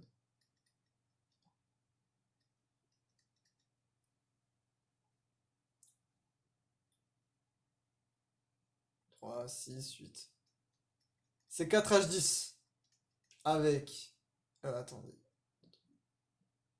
C'est ça? C'est ça? C'est ça. Ok, ouais, tout va bien. Donc ici, lui, il vole un électron. Il vole un électron, il vole un électron, et là, 0. C'est la même. Donc lui, il est à moins 3. Ok? On est d'accord. Lui, pareil. 1, 1, 1. Lui, il est à moins 3. Ok? Suivez bien là. Concentrez-vous. C'est important. Là, celui-là, il est à moins 3 ou pas? Il est à moins 2. Parce que là, il vole. Là, il vole. Mais là, c'est pareil, l'électronégativité. Donc lui, il est à moins 2. Et lui, bah pareil. Là, il vole. Là, il vole. Là, c'est pareil. Donc lui aussi, il est à moins 2. Donc, moins 3, moins 2, moins 2, moins 3. Donc vous voyez, il n'y a pas de moins 2,5. Mais en moyenne, ils ont tous, on va dire, si on devait les mettre dans le même panier, on dirait, bon bah, moins 2,5. Vous comprenez ou pas? C'est super important que vous ayez compris ça. Le nombre d'oxydation, si vous trouvez un chiffre à virgule ici, c'est juste du calcul. D'accord? C'est pas une vraie valeur. Donc ne cochez pas il a un nombre d'oxydation de moins 1,5, de moins 2,5, de je sais pas quoi. Vous comprenez? Si vous comprenez, c'est super. Donc, on a trouvé moins 2,5 pour le C, avant. Et après, c'est 4CO2. Donc, ça devient du CO2.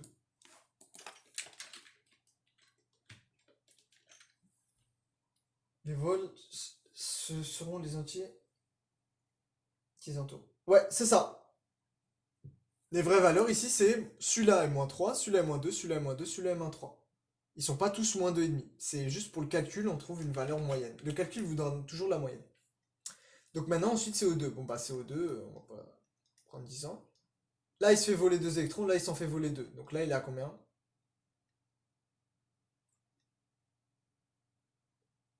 Comment on fait pour... Ah oui, comme ça. C'est le 1 avant le 4.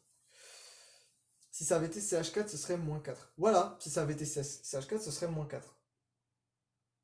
Exactement. Là, dans CO2, il est plus 4. Ok?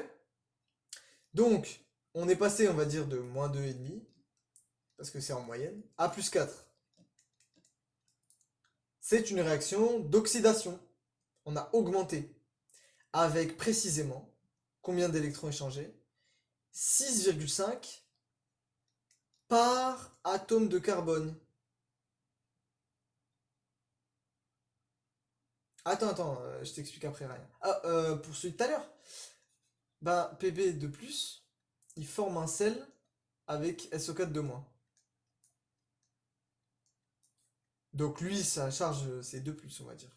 Parce qu'il n'y a pas de liaison covalente en fait. Ils sont juste collés par des liaisons ioniques, ça, c'est autre chose. Donc lui, il a 2 plus, donc son nombre c'est plus 2. Mais je crois pas que vous soyez censé savoir faire ça. Voilà, c'est juste comme ça. Donc ici, il y a environ 6,5 électrons échangés par atome carbone. Mais en tout cas, il y a bien une réaction d'oxydoréduction, ok? Bon bah là, on fait pareil, le même truc. NH3 plus HCl donne NH4Cl. Bon, Cl ici, il est moins 1. Cl ici, il est moins 1.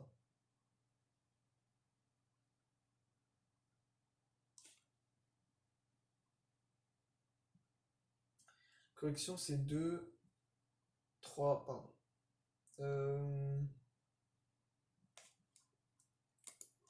Où ça? Pour le PB? Non, non, c'est ça, c'est 2. Alors, ici, du coup, c'est le même principe. Vous avez votre NH3, vous avez votre NH4Cl. NH4Cl, c'est aussi un sel. D'accord? C'est ce qu'on appelle le. Comment ça s'appelle? Chlorure d'ammonium, je crois. Ah, musique. Ok. Alors, les cours sur le drive n'ont pas de faute. Il y a des coquilles dans les petites équations, dans les exemples, mais les cours en eux-mêmes sont bons. Les cours sont bons, les méthodes sont bonnes, tout est bon, il n'y a aucun souci. Si vous faites tout comme dans ce que la prof dit, vous aurez bon à tous vos trucs. Juste, il y a quelques exemples où il y a des coquilles, ce qui fausse un peu les résultats. Mais même, les méthodes sont bonnes. Ok? Donc là, ici, bon, vous pouvez pas le savoir, mais NH4Cl, c'est un sel aussi, c'est comme Pb de plus là. Donc le SCl, il a une charge négative en fait, c'est Cl-. Donc là, il est moins 1, là, il est moins 1. Donc est-ce qu'il y a oxydoréduction du Cl? Non. Le H, il est plus 1, plus 1, plus 1. Est-ce qu'il y a oxydoréduction du H? Non. Le N ici, il est moins 3. Et là, il est moins 4. Donc là, en effet, il y a bien une réaction d'oxydation.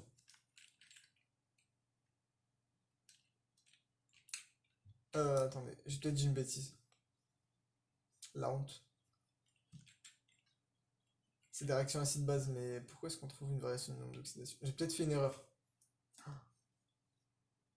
Ah non, c'est bon. Oui, non, non, c'est bon. J'ai trouvé mon erreur. Bah, tant mieux que t'aies pas compris parce que j'ai dit une bêtise. Pour savoir s'il y a oxydoréduction, il faut voir s'il y a variation du nombre d'oxydation d'un atome. Ok? Si vous trouvez un atome, H par exemple, là il est à 0 et là il est à plus 1, et ben vous dites oxydation du H. Ok? Là on a vu C moins 2,5, C ici il est à plus 4. Donc là, hop, oxydation du carbone, direct. Vous avez compris ou pas? Alors que là, le O, bah, moins 2, moins 2, moins 2. Le H, plus 1, plus 1, plus 1, ça bouge pas. Ok? Donc le C ici, il a été oxydé. Là, il n'y a pas de variation. Le H, il est plus 1, il est plus 1 et il est plus 1 ici. Le N, il est plus 3 et il est plus 3. Et le Cl, il est moins 1, il est moins 1. Donc il n'y a pas d'oxydoréduction ici. D'accord?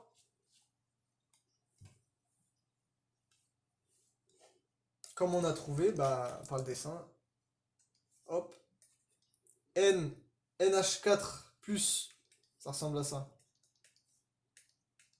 Ok? D'accord?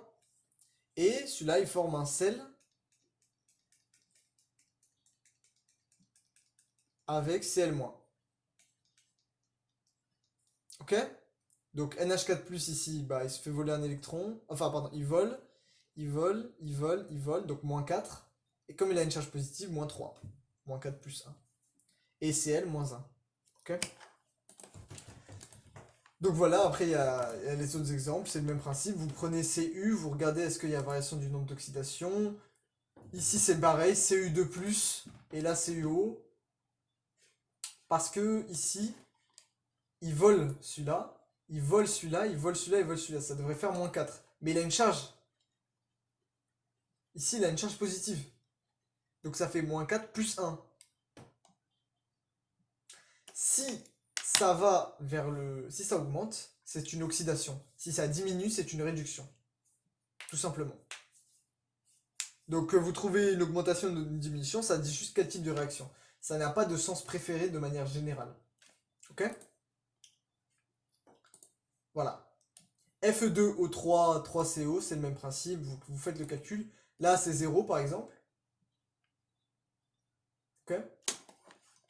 Après ici, le problème c'est que c'est des molécules métalliques avec le Fe et tout, il n'y a pas de, comment dire, Fe2O3, c'est un peu compliqué je pense. Mais oui, là pour le coup c'est bien une réaction d'oxydoréduction. Donc là, dans ce genre de molécules, ok, vous pouvez procéder par le calcul de manière, le calcul fonctionne quasiment tout le temps, ok? Hop, il est où le chat? Donc Fe2O3 ça fait moins 6. On utilise la même méthode qu'on utilise tout le temps, ok?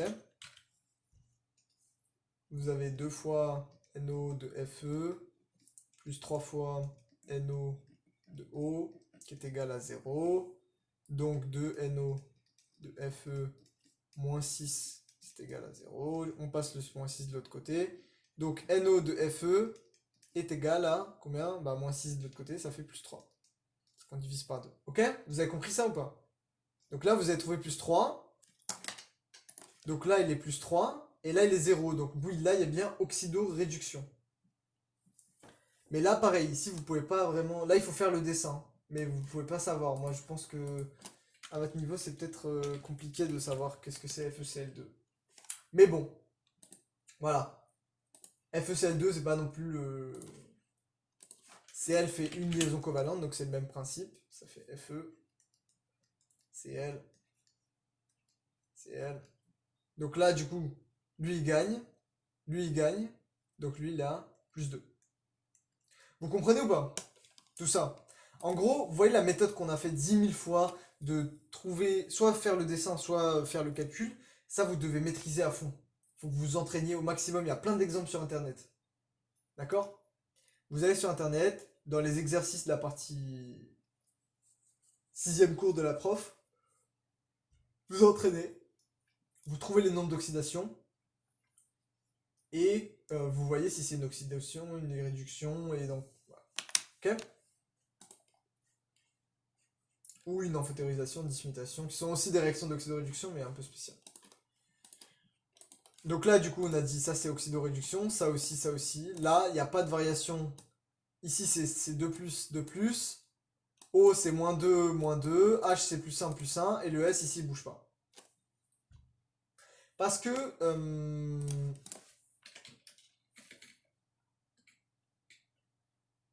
j'espère que ça... Non, ça remonte pas assez loin. Le NH4, c'est pas un NH4. C'est NH4 Cl, c'est ça? Ouais, c'est Cl. C'est NH4Cl. Ça, c'est un sel. Ça veut dire que il y a N, il y a H, H, H, H. Et en fait, il a une charge positive qui se compense avec la charge négative d'un Cl. Et ça, c'est pas une liaison covalente. Donc ici, il est à moins 1, moins 2, moins 3, moins 4, plus 1, parce qu'il a une charge positive. Donc ça fait moins 3. C'est comme la dernière fois avec le S. Quand ça bouge pas, c'est pas une oxydoréduction. Quand ça bouge, c'est une réaction d'oxydoréduction. Exactement. Voilà.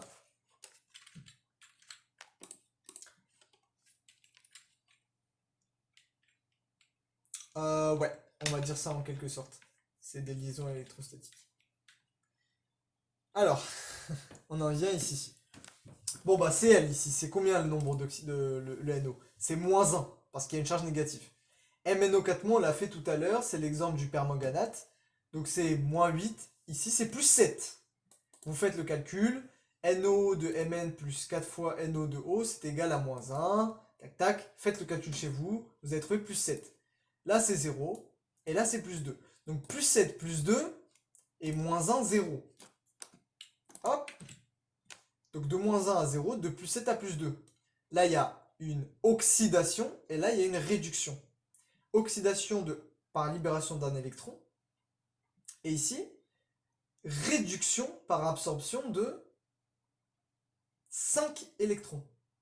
Donc vous avez 2Cl- égale Cl2 plus 2E-. Okay. Et là, vous avez 5 électrons qui sont échangés. Donc comment on équilibre? Eh ben, vous commencez par mettre les électrons. Ça, par exemple, c'est pour ça que je dis, faut pas dire que le cours de la prof il est éclaté. Le cours de la prof est très bien. Parce que là, vraiment, ces 3 étapes, faut que vous sachiez faire. Vous faites vraiment pareil sur votre brouillon. Vous mettez MnO4-, Mn2+. Le nombre d'électrons échangés. Là, il y en a 5.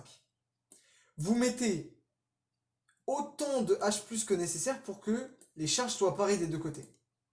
Ok? Et après, vous compensez avec la H2O. Donc, par exemple, ici, on a 5E- plus le moins ici. Ça fait 6-. Et là, il y a 2+. Donc, pour passer de moins 6 à 2+, il nous manque 8+. Donc, on met 8H+. Et du coup, comme il y a 8H et 4O, et ben, il faut 4H2O de l'autre côté pour compenser. Ok? Là, pour avoir l'équilibre de la fusion de ces deux-là, il faut qu'il y ait le même nombre d'électrons. Donc là, on fait x5 et là, on fait x2. Ça, c'est clair tout ça ou pas?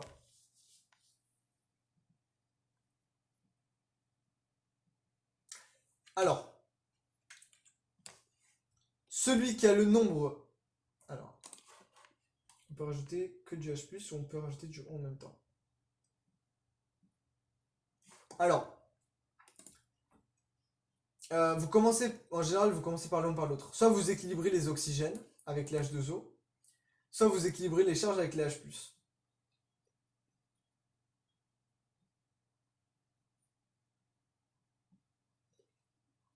Mais c'est possible de rajouter que du H+, sans H2O, que du H2O sans H+.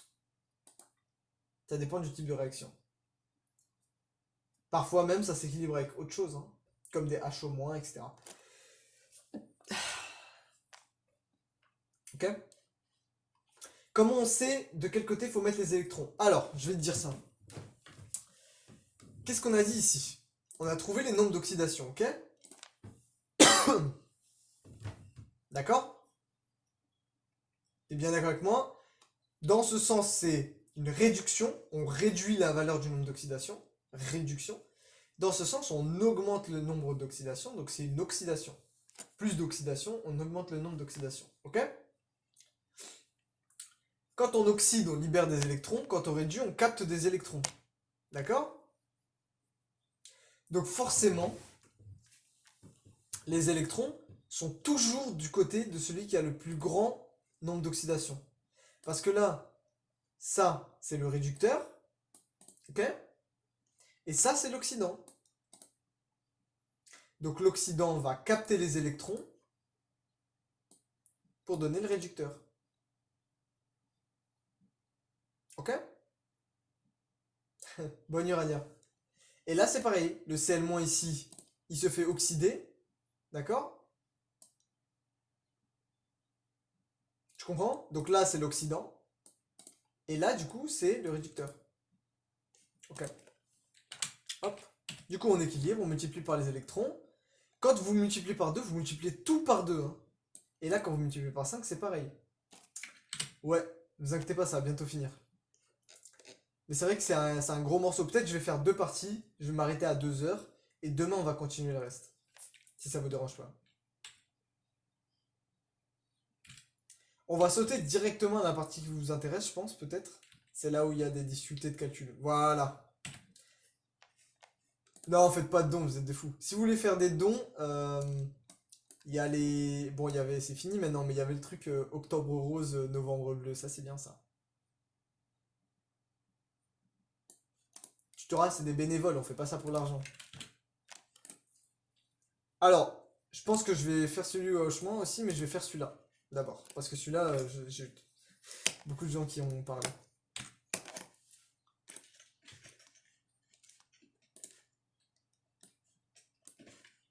Hop.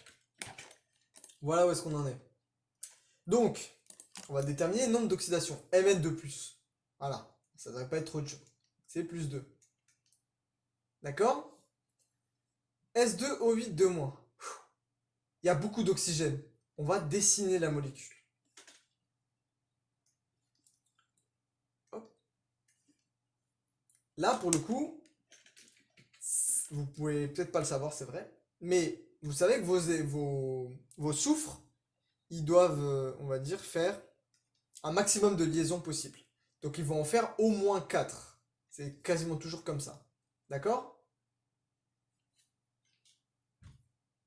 Ok?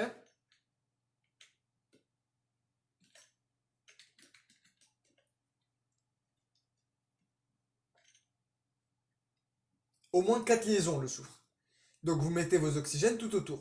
Là j'en mets un, là j'en mets un, là j'en mets un, là j'en mets un, là j'en mets un, là j'en mets un, et là j'en mets un. D'accord? Ça va jusque-là? Ensuite, le soufre il peut tolérer jusqu'à 6 liaisons covalentes. Vous devez le savoir ça. Le soufre, 6 liaisons covalentes. Donc là il y en a 1, 2, 3, 4. On peut en rajouter 2. Donc on va mettre 2 doubles liaisons. Là c'est pareil. Ok? Donc il reste ceux-là qui sont tout seuls. Donc là, il faut quand même qu'il y ait un lien dans la molécule. Ça, c'est pas possible. D'accord? Parce qu'il fait 4 liaisons, pas 5. Donc en fait, ce qui va se faire, c'est qu'il va y avoir une liaison ici. Et là, du coup, il reste un qui est tout seul avec une charge négative et un qui est tout seul avec une charge négative. Voilà. Il y a une liaison peroxyde ici. Donc, on va faire le calcul du nombre d'oxydation de notre S. Il se fait voler 2. Il se fait voler 2, il se fait voler 1, il se fait voler 1, 1, 2, 3, 4, 5, 6. Donc il est à plus 6. Le peroxyde, c'est ça. Ça ressemble à des lunettes. Regardez. Je mets comme ça, on dirait des lunettes. Et bah le peroxyde, c'est la liaison en gros entre un oxygène et un oxygène. Ça arrive rarement parce que comme je dis, comme je disais, la rupture de cette liaison libère beaucoup d'énergie. Ça fait des explosions. Donc du coup, bah, c'est instable. Donc lui, il est à plus 6. Et lui, du coup, bah, c'est pareil parce que c'est symétrique, on va dire, de l'autre côté. Ok, vous avez compris ça ou pas? Et donc là, voilà pourquoi on trouve les soufres plus 6. Si vous faites le calcul, vous allez trouver quelque chose de différent. Sauf si vous utilisez la fameuse astuce du peroxyde. Mais ça, oubliez, franchement. Faites le dessin. Ok? Donc là, c'est plus 6. Donc ici, plus 6. Ok? Donc, maintenant, on va faire de l'autre côté. MnO4-, bon bah c'est bon, c'est encore le permanganate, c'est plus 7, on sait. Hop, ça va? HSO4-, bah on va faire le dessin de HSO4-. Pareil, S il fait le maximum de liaisons. Donc il va prendre les 4 O et il veut 6 liaisons covalentes. 1, 2, 3, 4, 5, 6, c'est bon. Il reste un H à mettre, bah on va le mettre avec un O. Et du coup il reste une charge négative, on va la mettre là. Ok, HSO4-. Ok? On calcule le nombre d'oxydations du soufre. Il se fait voler 1 ici, il se fait voler 1 ici, il s'en fait voler 2 ici, et il s'en fait voler 2 ici. Ça fait 1, 2, 3, 4, 5, 6. Ah! Est-ce que vous voyez le souci?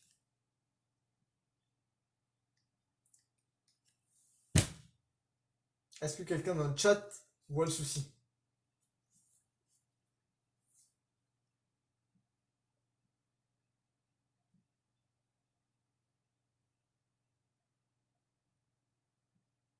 Exactement, il y a égalité. Non, non, non, il n'y a pas de souci. La charge. Eh ben, tu vois, juste c'est bien.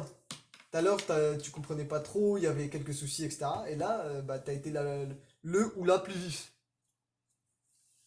C'est bien, il y a égalité. Donc, est-ce qu'il y a oxred? On reste à 6. Il ne peut pas y avoir. Ça veut dire que l'atome de soufre n'est pas oxydé, pas réduit. Ici, il n'y a pas de souci vis-à-vis de l'hydrogène. Non, c'est pas 7. C'est pas 7 parce que je l'ai montré avec le dessin juste avant. Quand on dessine la molécule, on trouve 6. Le calcul ne fonctionne pas quand il y a quand il y a trop d'oxygène, le calcul ne fonctionne pas. Mais vous n'aurez pas des cas aussi extrêmes, je pense. Donc l'hydrogène ici, bah, il est bien. Il est là, l'hydrogène il est là, sur OH, et la charge négative elle est là. Donc la molécule, c'est bien celle-là, HSO4-. C'est juste que voilà, c'est plus 6 là, et plus 6 là. Donc ça veut dire qu'ici, il n'y a pas d'oxred. Ici, non. Parce que le Discord a un peu de mal avec le calcul, parce que c'est une notion qui n'a pas été vue, le pont peroxy, tout ça. Comment ça, H plus 1? Ici, ah, vous parlez du calcul. Vous pouvez utiliser le calcul pour celle-là, ouais. Ça fait NOH plus 4NOO plus NOS. Et ça doit être égal à moins 1. Hop là. Donc du coup, bah, ça fait NOS. Franchement, à partir de 6O dessiné, vous allez le sentir de toute façon. Si vous trouvez des... N'hésitez pas à vous entraîner, mais je pense pas qu'on vous posera des trucs aussi incroyables à l'examen. Donc là, vous comprenez, moins 8 parce que 4 fois moins 2, plus 1 parce que plus 1. Donc plus 1 moins 8 ça fait moins 7, on passe de l'autre côté, ça fait plus 7. Donc moins 1 plus 7, ça fait combien? NOS est égal à, du coup. NOS moins 7 est égal à moins 1. Donc NOS est égal à plus 6. Ok? Voilà comment on trouve aussi. Et vous pouvez trouver par le dessin. Donc du coup, plus 6, il n'y a pas d'oxred. Ici, il y a 0 oxred. Rien, nada. Parce qu'en fait, là, je vais pas vous faire le dessin parce que l'oxred se passe sur l'atome d'oxygène en fait. C'est l'atome d'oxygène qui va réagir ici. Son nombre d'oxydation varie. Il est précisément de moins 1,25 en moyenne à gauche et à droite il est de moins 2. Donc il y a variation. Ici c'est moins 1,25 et là c'est moins 2. Ok? Vous avez compris? C'est normal que ce soit dur ou quoi. C'est ça le souci avec cette diapo, justement. La petite coquille qu'il y a eu vis-à-vis de la prof, c'est pas une faute, c'est une coquille. Et voilà. En réalité, c'est l'atome d'oxygène qui bouge, c'est pas l'atome de soufre. Donc le plus 6 et plus 6, c'est constant. Ok?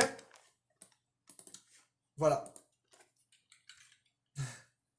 Pas de souci. Passe une bonne soirée. De toute façon, là, c'est fini. Quasiment. Donc après, voilà, vous trouvez, bon, bah du coup, là, c'est pas le... Alors, le bon nombre d'électrons, du coup, c'est 0,75 fois 8. Non, pas moins 8. Non. C'est 6. Bon, du coup, c'est pas les bons nombres d'électrons. Il y a 6 électrons échangés là. Et ici, il y en a 2. Donc, il faut multiplier par 3. C'est pas le... Voilà. Ok? Voilà.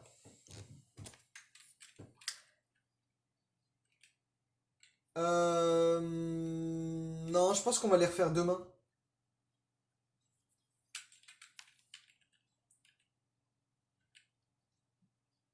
Déjà, je voulais revoir les bases pour que tout soit clair. Parce que là, il est 23h40. Le mieux, c'est d'avoir comme un peu plus de public. Et ça, en gros, il y a quelqu'un qui m'avait posé la question. Vas-y, pose ta question BMC. Pendant ce temps, j'explique ça, je réponds. Et après, je reste vous poser vos questions. Ok? Là, en gros, c'est juste que au lieu d'équilibrer avec des H+, on a utilisé des HO- pour équilibrer les charges négatives. Tout simplement, c'est tout. Là, on a une charge négative. Ok? Là, on a une charge négative. Là, on a 2 électrons. Bah, on a équilibré avec 2 OH- ici. Comment c'est? Parce que ici, la réaction, elle se produit, on vous dit dans l'énoncé, en milieu basique.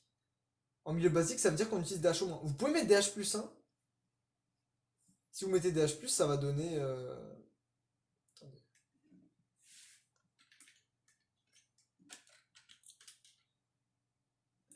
Demain, à quelle heure? Franchement, j'en ai aucune idée. Et comme je suis confiné, de toute façon, je peux pas bouger, moi, donc... Normalement, ça pourrait se faire dans l'après-midi ou la... Je sais pas. Faut voir. Je sais pas, peut-être que le tutorat a des plans.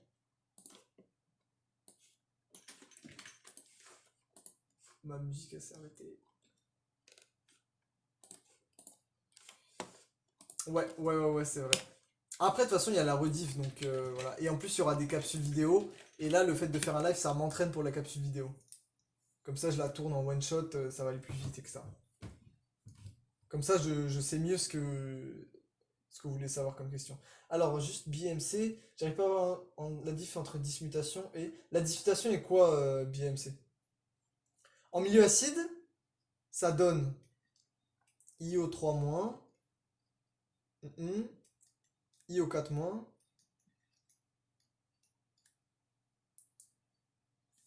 IO3-, -6, +5, 2 électrons chargés.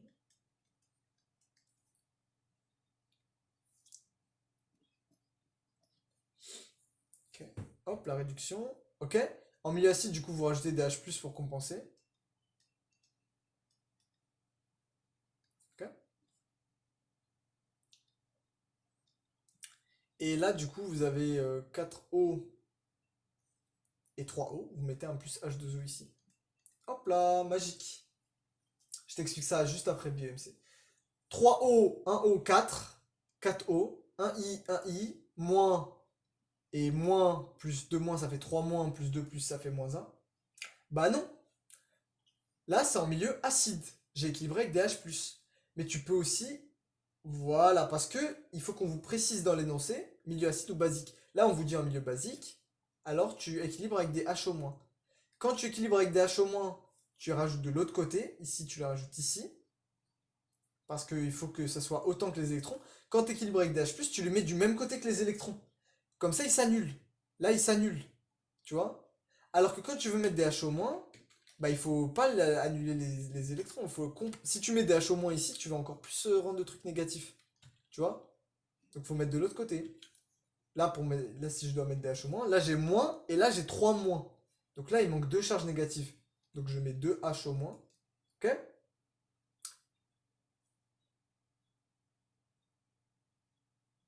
Ok? Et là, du coup, je mets un H2O. Pourquoi? Parce que j'ai 5O ici et 5O maintenant. Juste pour équilibrer. Oui, c'est toujours du côté de l'Occident. L'Occident, espèce capable de capter des électrons pour devenir un réducteur. Réducteur, espèce capable de libérer des électrons pour devenir un oxydant. Ok? Voilà, tout simplement. La différence entre dismutation et amphotérisation, c'est que dans dismutation, on va avoir un schizophrène, une brute schizophrène qui va donner un oxydant et un réducteur. Il y a deux personnes pareilles, deux personnes identiques. Elles sont, je sais pas, elles font le même métier dans la vie de tous les jours. Mais voilà, elles vont faire un jeu de rôle. Il y en a un qui va jouer le policier, il y en a un qui va jouer le voleur. Pourtant, c'est deux personnes identiques. Tu vois ce que je veux dire ou pas? Ça, c'est la dismutation. Dismutation, ça se sépare. On brise le truc, on le sépare. L'amphotérisation, c'est l'inverse. C'est deux personnes qui sont similaires parce qu'ils sont composés, c'est le même atome, on va dire, mais il y en a un qui est oxydant, il y en a un qui est réducteur, et ils vont fusionner ensemble pour former un groupe de deux personnes strictement identiques. Tu vois ce que je veux dire ou pas? C'est l'autre sens. L'amphotérisation, c'est une fusion, ok? Et la dismutation, c'est une rupture. Amphotérisation est malade. Comment ça, amphotérisation est malade? Ok, nickel. Tu vois, là, t'as ta fusion, hop, bam, t'as Goku, t'as Vegeta, hop, là, t'as Végéto. Et là, c'est l'inverse. T'as Végéto, hop, et tu passes à Goku et Vegeta. T'as compris? Alors que dans une réaction classique, t'as A plus B donne C plus D. Il n'y a pas de fusion de tout, tu vois. C'est comme vous, mais c'est exactement ça en fait. C'est tout simplement ça, BMC. C'est de là que ça part. Comme ça, Goku et Vegeta, c'est pas le même. Non, c'est pas, c'est deux personnes. C'est tous les deux des Saiyans. Donc techniquement, c'est la même, on va dire. C'est bon, vous avez compris, vous êtes content? Voilà, j'essaie de clarifier ça parce que je sais que c'est difficile. Mais voilà, faut pas cracher sur la prof. La prof, elle fait de son mieux pour vous faire un bon cours. En plus, son cours, objectivement, il est bien. Il y a plein d'exemples, il y a tous les cas, il y a plein de trucs que vous allez voir en plus dans la suite. Il y a des exercices pour vous entraîner. Franchement, quand je vois notre cours, nous, on a un cours oxydoréduction, c'est pas comme ça, hein. Ouais, c'est beaucoup moins détaillé. Juste que, ouais, il y a quelques coquilles. Mais voilà, c'est. Faut juste que vous compreniez bien les méthodes et que vous sachiez les appliquer. Ok? Bon, eh ben, je suis content. Je vais voir si j'ai loupé aucune question. J'ai pas loupé de questions. Nickel. Quelques coquilles. Bah, c'est vrai, il y en a pas tant que ça en vrai, hein. Bah, après, c'est normal, c'est le rythme de la passe, hein. Au moins, elle vous balance tout d'un coup. Ça veut dire que vous pouvez faire toute la notion sans vous arrêter. Voilà, on va essayer de se retrouver pour un live à l'avenir. Demain, peut-être. Ah, normalement demain, mais si j'ai un empêchement, je vous préviendrai de toute façon. Ok? Et on le fera sur Twitch ou YouTube, je sais pas. J'aime bien Twitch. Donc peut-être sur Twitch. Voilà, posez vos questions sur le tutorat, faites des bisous à Imen sur le tutorat, félicitez-la, allez poser des questions au tuteur, il y a plein de gens pour vous répondre, on vous aime. On vous a préparé plein de trucs, je vais vous teaser, mais il y a plein de trucs qu'on vous a préparé pendant le confinement. Pour nous, au tutorat, c'est pas négatif. Certes, il y aura plus l'école en présentiel, il y aura plus les relais au papier, mais c'est pas négatif. Ça nous ouvre plein d'opportunités. On va essayer de vous suivre, de vous encadrer. On a par exemple un petit projet, c'est de faire des live studies. Genre, je vais me mettre avec Imen et je sais pas, Amandine par exemple en stream. On va mettre nos cams, on va réviser nos cours d'année supérieure avec de la musique lofi, chill, un truc comme ça et de 8 heures à midi tous les jours par exemple.